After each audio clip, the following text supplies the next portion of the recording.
Welcome to the deep dive. Today we're tackling a really important politics. Indeed, a big one. Yeah, we're focusing on the Grand Ethiopian Renaissance Dam, or GERD, as most people know it. There have been some pretty high-profile claims flying around recently about this, well, absolutely massive project. That's right, generated a lot of noise. Exactly. So our mission today is to kind of navigate through that noise, look at the information, and get straight to the facts. Cut through it. Yeah, give you a clear, concise understanding of what's actually going on with the GERD and, what it all means. The bigger picture. Okay, so let's dive in. We're looking at a specific set of claims that really took off around June 21st, 2025. Right, I saw those. The claim was pretty bold, that this Ethiopian dam, the GERD on the Blue Nile, was stupidly financed by the United States. That's quite the phrasing. And, maybe even more dramatically, that it was substantially reducing the water flowing into the Nile River. Two very big claims there. Right. So this immediately brings up two key questions for us, doesn't it? Absolutely. First, was the GERD actually funded by the U.S. government, like the claim says? Yeah, where did the money come from? And second, has its operation really cut the Nile's flow downstream as much as suggested? Is that actually happening? The water impact question. Crucial. That's exactly what we're here to figure out. Let's dig into the details. Okay. Well, it's fascinating, isn't it? How narratives take shape around these huge projects, especially one like GERD with such regional weight. Definitely. I mean, it is a colossal project. A hydroelectric dam in Ethiopia. We're talking, what, a $4 to $5 billion investment? Wow. That's huge. Yeah, and when it's fully up and running, the capacity is projected around 6,450 megawatts. It's a massive national undertaking for Ethiopia. So a major project. But what about the funding source, the U.S. claim? Right. So when you look into the financing, there's really no credible evidence backing up the idea that the U.S. funded this dam. No evidence. None that holds up. The real story of how it was paid for is, well, quite different. And honestly, pretty interesting. Okay. The dam has been funded almost entirely by Ethiopian sources. Ethiopian sources? How? For such a big project? Well, a lot was raised domestically. They used these things called Diaspora bonds. Yes, I've heard of those, selling bonds to citizens abroad. Exactly. Leveraging that connection. There was a big one back in 2011, for example. Plus, huge public contributions from Ethiopians inside the country. So a real national effort. Very much so. Yeah. Now, other international lenders have played a part, sure, but not the U.S. government providing the main funding for construction. Okay, so who else was involved internationally, if not the U.S., in that direct funding role? Well, if you look at the bigger picture, you see, for example, Chinese banks. They provided funding for specific major components. Like what? Things like the dam's turbines, the heavy equipment, key parts. Okay. The U.S. role, in contrast, has consistently been about mediation, trying to broker deals. Mediation, not funding. Right.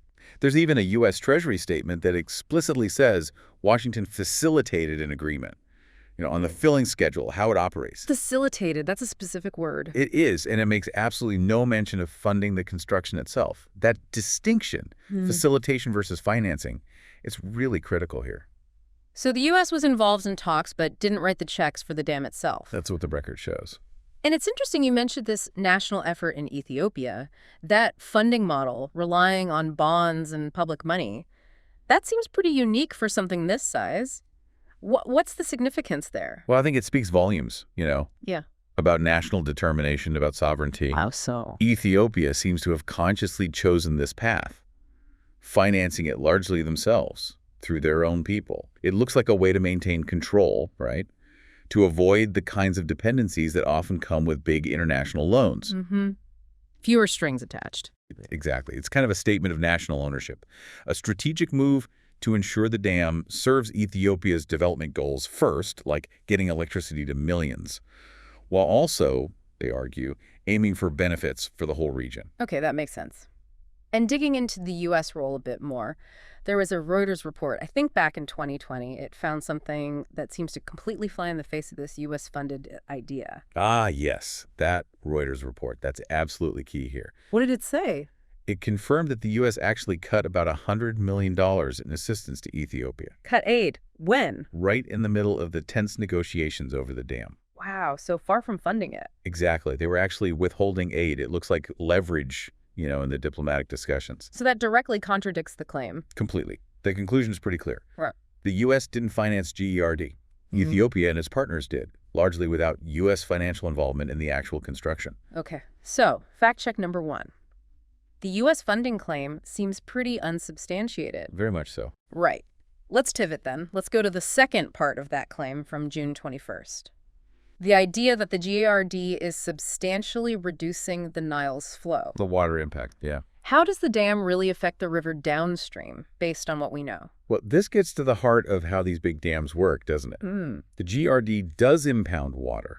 It holds it back to create the reservoir. That's what dams do. Right.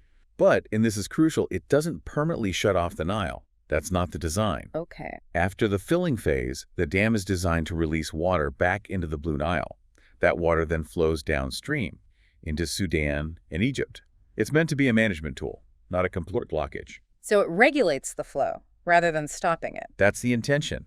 And when you look at the technical studies, the analyses, they indicate that the reservoir itself causes, well, pretty modest evaporation losses. Oh, modest. We're talking around 1.5 cubic kilometers a year, which sounds like a lot, but it's roughly only 3% of the Blue Nile's total average flow. Only 3%. How does that compare? Well, here's a key comparison point that often gets missed. Egypt's own High Aswan Dam, which creates Lake Nasser. Okay. Lake Nasser loses far more water to evaporation, significantly more.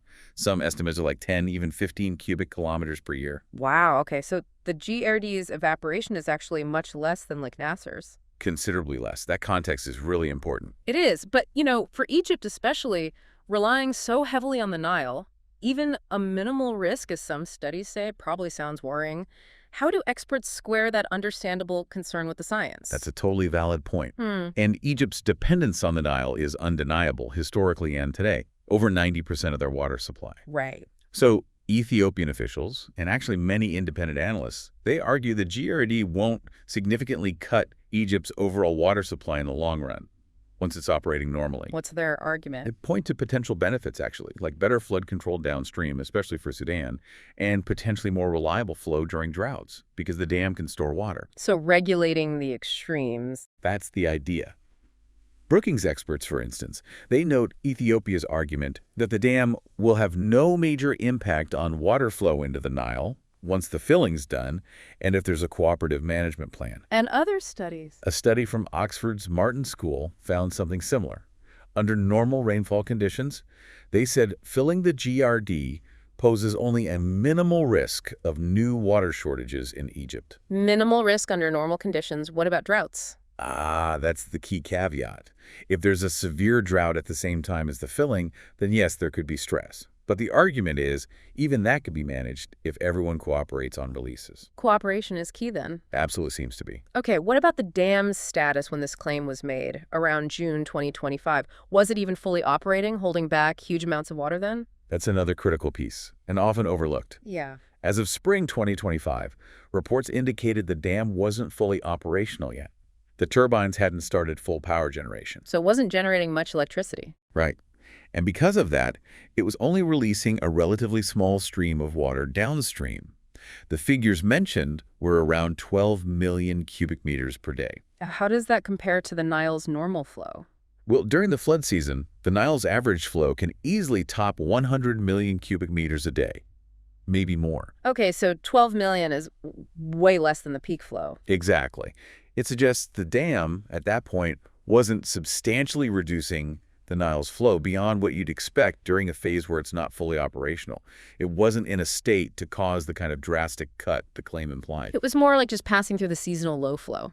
That seems to be what the data indicated at that time. So while Egypt's concerns are real and understandable given their reliance— Over 90%, you said. Yes.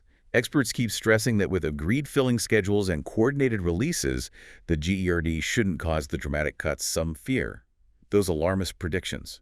Hydrologic studies tend to debunk them, showing it can be managed. Right. So looking at the bigger picture then, what's the consensus view from independent analysts, the experts who study this region and water issues? Well, the consensus among most independent analysts seems to be that this specific claim, the substantial reduction in flow happening right now, is just not backed up by the evidence. Okay. You have Water scientists, like those at Oxford we mentioned, and other Nile experts, they've looked at some of the earlier studies that predicted really dire impacts. The ones predicting disaster. Yeah. And they found many were based on flawed assumptions, maybe about rainfall or how the dam would be operated. Flawed assumptions, like what? Maybe assuming the worst-case scenario for rainfall year after year, or assuming zero cooperation on releases, things like that. I see. Their updated analyses generally conclude that Egypt shouldn't face significant new shortages during the filling period, assuming normal conditions. And the only real danger zone is that simultaneous extreme drought scenario. That seems to be the main point of potential stress. And even then, the argument is that cooperation on water releases could mitigate it significantly. It really keeps coming back to cooperation, doesn't it? It really does. And, this project, it fundamentally shifts the regional dynamic around water. How so? Historically, Egypt and Sudan had, let's say, a more dominant position regarding Nile water use based on older agreements. Right. Colonial era agreements sometimes mentioned. Exactly. The GERD really asserts Ethiopia's right as an upstream nation to use its share of the Nile water for its own development, which is a major change. Rebalancing, maybe? You could see it that way. And analysts at Brookings, they often highlight Ethiopia's perspective. Yeah. That the dam will bring regional benefits too. Like the flood control you mentioned. Yes, flood control for Sudan, which suffers terribly from annual floods, and potentially a more consistent water supply for everyone during dry seasons, not just Ethiopia. What about Egyptian officials or experts? What are they saying now? Well, they're still concerned, obviously. They acknowledge that without a final agreed-upon deal on operation, there's ambiguity and confusion, which is understandable. Sure. But interestingly, even some critics have noted that the current flows seem generally in line with seasonal patterns. For instance, one Egyptian water expert recently pointed out that because GERD wasn't generating power yet— the point you made earlier? Exactly. Its outflow was low, around that 12 million cubic meters per day figure. His interpretation was that this showed the dam was just passing the typical seasonal low flow, not actively cutting it off drastically. So even some downstream observers are seeing it align with normal patterns for now. At least in that specific observation, yes. It provides some empirical grounding against this substantial reduction claim as of that time. Okay, so let's try to pull all these threads together. We've looked at the financing claim, the water flow claim. What's the bottom line from this deep dive? Well, I think what clearly emerges is that those specific high-profile claims made around June 21st, they just don't seem to hold up against the available facts. The U.S. funding one first. Right. The GERD wasn't financed by the United States. The evidence points overwhelmingly towards Ethiopian funding those diaspora bonds, public money, plus some specific loans from China for key components. And the U.S. role? Was diplomatic mediation, facilitation. They even suspended aid at one point, remember? The opposite of funding the construction. Okay. And the second claim about substantially reducing the flow. While the dam will regulate the Nile's water, and filling does temporarily hold back water, the expert consensus is it shouldn't substantially reduce the overall downstream flow under normal conditions, especially once operational. And at the time the claim was made, it wasn't even fully operational. Exactly. The flow data didn't support a substantial reduction beyond normal management in that phase. So in context, that original statement looks unsupported by the hydrology and the funding records. It really underlines the importance, doesn't it, of looking past the headlines, especially with these huge, complex projects that affect millions. Absolutely. Critical thinking is key. Understanding the details helps you grasp the real dynamics, not just the loudest narrative. So our deep dive today really shows this complex mix of geopolitics, money, water science, all wrapped up in one massive dam. One of Africa's most significant projects, for sure. It makes you think, doesn't it? What does this whole GERD situation tell us about how claims, even from prominent people, can really shape how the public sees these critical global issues? Information and perception. And maybe looking forward. How can international cooperation on shared resources, like a vital river like the Nile, actually work better in the future when things get this complicated and tense? That's the multi-billion-dollar question, isn't it? Definitely something to mull over. Right. Until our next deep dive.